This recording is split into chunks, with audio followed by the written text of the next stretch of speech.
राधे राधे दोस्तों।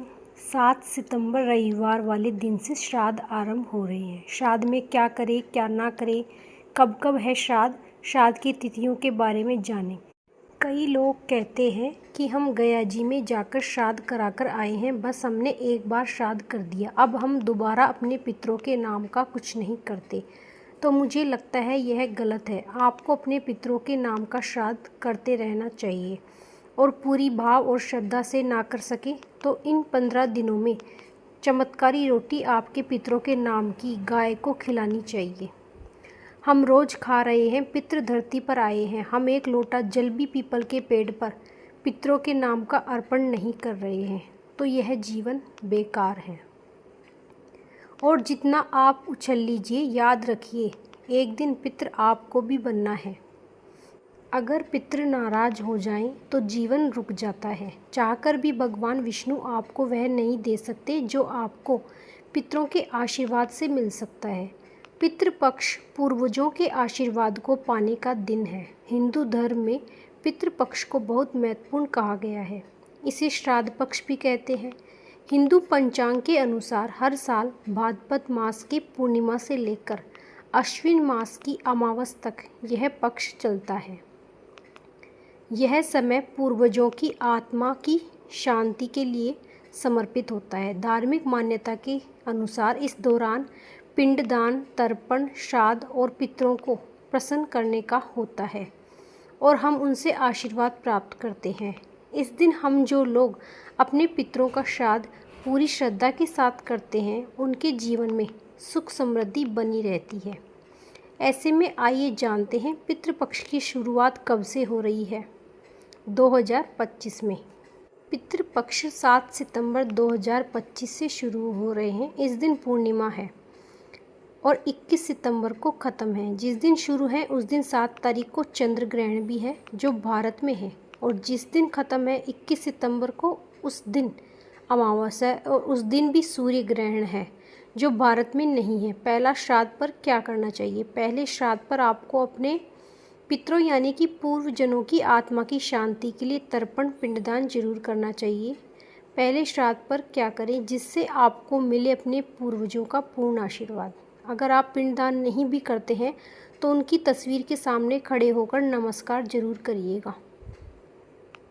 पहले आपको इसका अर्थ समझना होगा। पितरों को जल देना, इसके लिए काले तिल, जौ, चावल, गंगाजल मिलाकर एक पात्र में दक्षिण दिशा की तरफ मुंह कर अपने बाएं पैर को मोड़कर बाएं घुटने को जमीन पर टिकाकर बैठकर और दाहिने हाथ के अंगूठे के मध्य से जल अर्पित किया जाता है, तर्पण करा जाता है, पितरों का ध्यान किया जाता है। यह घर में भी कर सकते हैं और यमुना जी, गंगा जी में खड़े होकर भी कर सकते हैं। पिंडदान चावल, जौ, तिल, गंगाजल मिलाकर एक पिंड गेंद जैसा बॉल जैसा तैयार किया जाता है और पितरों को अर्पित किया जाता है। यह कर्म भी दक्षिण दिशा की ओर मुख कर ही किया जाता है। ब्राह्मण भोज 1 या 3 ब्राह्मणों को भोज कराना चाहिए। भोजन में खीर, पूरी, आलू की सब्जी, पितरों की पसंदीदा भोजन शामिल जरूर करें। भोजन के बाद ब्राह्मण को दक्षिणा, वस्त्र, छतरी, टॉर्च देकर शंख की आवाज़ करते हुए घर के बाहर तक छोड़कर आना चाहिए। दान पुण्य अपनी समर्थता के अनुसार करें। गरीबों, ज़रूरतमंदों को दान करना चाहिए। पितरों के प्रति सम्मान और श्रद्धा का प्रतीक है। पितृ स्तोत्र का पाठ, गायत्री स्तोत्र का पाठ करना चाहिए और खुद भी करवा सकते हैं या किसी से करवा भी सकते हैं। ब्राह्मण से लगातार पाठ भी करवाना बहुत उत्तम होता है इन 15 दिनों में। पितृपक्ष में गीता का पाठ करना बहुत ही उत्तम होता है। पितृ श्राद्ध में यह काम भूलकर भी ना करें। श्राद्ध के दौरान सात्विक भोजन करना, इसके लिए मांस, मदिरा, लहसुन, प्याज आदि का सेवन ना करें। आप श्राद्ध में बाल और दाढ़ी कटवाना अशुभ माना जाता है। श्राद्ध पक्ष में कोई भी शुभ कार्य करने से पहले शादी, सगाई या नए घर को खरीदना चाहिए, अन्यथा श्राद्ध पक्ष में नहीं खरीदना चाहिए, ऐसा शास्त्र कहते हैं और हमारे बड़े बुजुर्ग भी कहते थे। श्राद्ध पक्ष में अभद्र भाषा का प्रयोग नहीं करना चाहिए, ऐसा करने से पितृ नाराज हो जाते हैं। श्राद्ध कर्म में तांबे पीतल के बर्तनों का उपयोग नहीं करना चाहिए। ऐसा करने से भी हमारे पितृ नाराज हो जाते हैं। कौवों को मीठा या पनीर चीनी वाला जरूर श्राद्ध पक्ष में कराना चाहिए। श्राद्ध किस आधार पर किया जाता है? श्राद्ध के बारे में बहुत लोगों की जानकारी है। कोई कहता है सबकी जानकारी अलग अलग है। बहुत कम लोग हैं जो इसे सरल शब्दों में समझा पाते हैं। श्राद्ध का आधार क्या होता है? तो कई लोग तो इसे मानते हैं कि कौवों को खिलाने से हमारे पितरों को कैसे मिलेगा। श्राद्ध कम मृत्यु तिथि के अनुसार किया जाता है, यानी कि जिस दिन व्यक्ति की मृत्यु होती है पितृपक्ष उसी दिन का उसका श्राद्ध किया जाता है। अगर किसी अपने पूर्वज की मृत्यु की तिथि याद न हो तो उसका श्राद्ध अमावस पर सर्व पितृ श्राद्ध के नाम से किया जाता है। हमारे यहाँ पर प्रतिपदा तिथि, पूर्णिमा, एकादशी तिथि ऐसी तिथियों पर देखा जाता है श्राद्ध को। पूर्वजों को मिलेगा आशीर्वाद। श्राद्ध करने से पहले किसी योग्य ब्राह्मण को घर बुलाएं।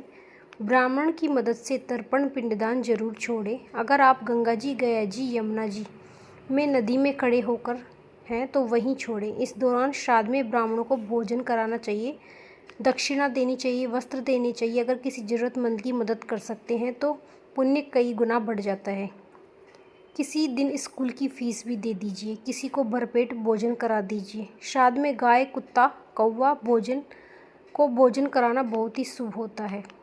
उन्हें भोजन देने के बाद अपने पितरों को समर्पण भाव से दान देना चाहिए। उनसे श्राद्ध ग्रहण करने की प्रार्थना भी करनी चाहिए। हमारे शास्त्रों में बताया गया है कि श्राद्ध की पूजा सबसे पहले के समय दोपहर में ही होनी चाहिए। दोपहर के बाद ब्राह्मणों की सहायता से मंत्रोच्चारण के साथ श्राद्ध पूजन करते हैं, जल का तर्पण करते हैं। भोजन गाय, कुत्ते, कौवे को हिस्सा जरूर निकालें और जितनी जल्दी सुबह श्राद्ध करें उतना अच्छा। जिस दिन आपके घर में श्राद्ध हो उस दिन कपड़े नहीं धोने चाहिए। गंगा के किनारे, यमुना के किनारे अगर आज श्राद्ध किया जाता है तो वह कई गुना महत्वपूर्ण हो जाता है। आपको गंगा नदी के किनारे पर श्राद्ध करने का फल भी कई गुना ज़्यादा मिलता है। अगर संभव हो सके तो तुलसी के गमले के पास, पीपल के पेड़ के पास बैठकर आप दीपक भी जला सकते हैं। ब्राह्मण को भोजन भी करा सकते हैं, दान और दक्षिणा भी दे सकते हैं।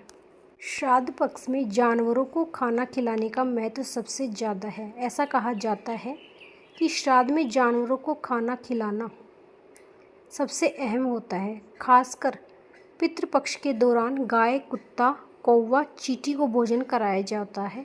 श्राद्ध पक्ष में गाय को भोजन कराने का तो विशेष महत्व बताया गया है। कुत्ते को भोजन कराने से पितरों का तृप्ति मिलती है, यह भी विशेष कहा गया है। यह जो भी जानकारी मैंने आपको दी है वेदों और पुराणों के अनुसार दी है। अगर आप अपनी जगह और मान्यता के अनुसार करते हैं तो आपको वही करना चाहिए और इसमें बड़े बुजुर्गों की सलाह भी ज़रूर ही लेनी चाहिए। तो आप जिस जगह पर रहते हैं उस जगह और मान्यता के अनुसार श्राद्ध पक्ष में किए जाने वाले कार्य जरूर कीजिएगा। राधे राधे। अगर यह छोटी सी जानकारी आपको अच्छी लगी हो तो चैनल को लाइक, सब्सक्राइब, कमेंट में जय माता दी लिखना नहीं भूलिएगा। श्राद्ध पक्ष की पहले से ही 2 वीडियो हमारे चैनल पर अपलोड हो चुकी हैं तो ज़रूर देखिएगा।